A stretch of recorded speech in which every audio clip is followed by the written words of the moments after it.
আমার দোস্ত, আমার বাপ, আমার ভাই, ফিরতেই হবে, জাহান্নাম থেকে বাঁচতেই হবে।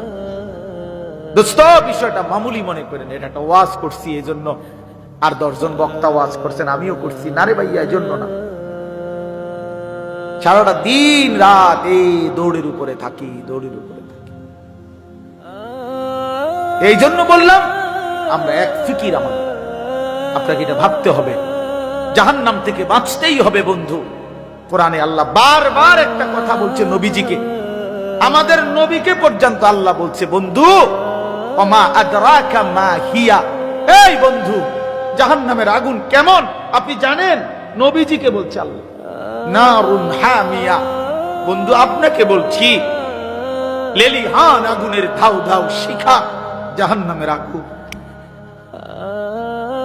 ওমা আদরাকা মাল হুতামা, আল্লাহ বলছে বন্ধু হুতামা নামক জাহান্নামের আগুন কেমন জানেন?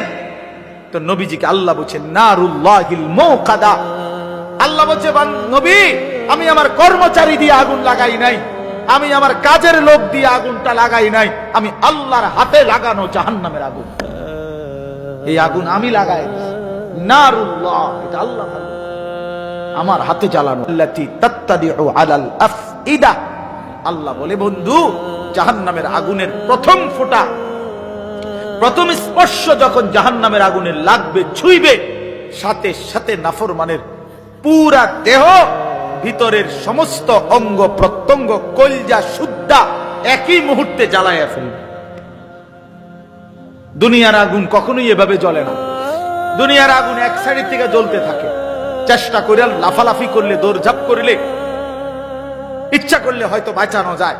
এটুকু পুড়ে গেছে, বাকিটা বাইচা গেছে, এটুকু পুড়া গেছে, বাকিটা বাইচা গেছে, আঙ্গুলগুলো পুড়া গেছে, বাকিটা বাইচা গেছে, ঠিক না? দুনিয়ার আগুন এরকম ধীরে ধীরে পড়ে, ধীরে ধীরে ধীরে ধীরে।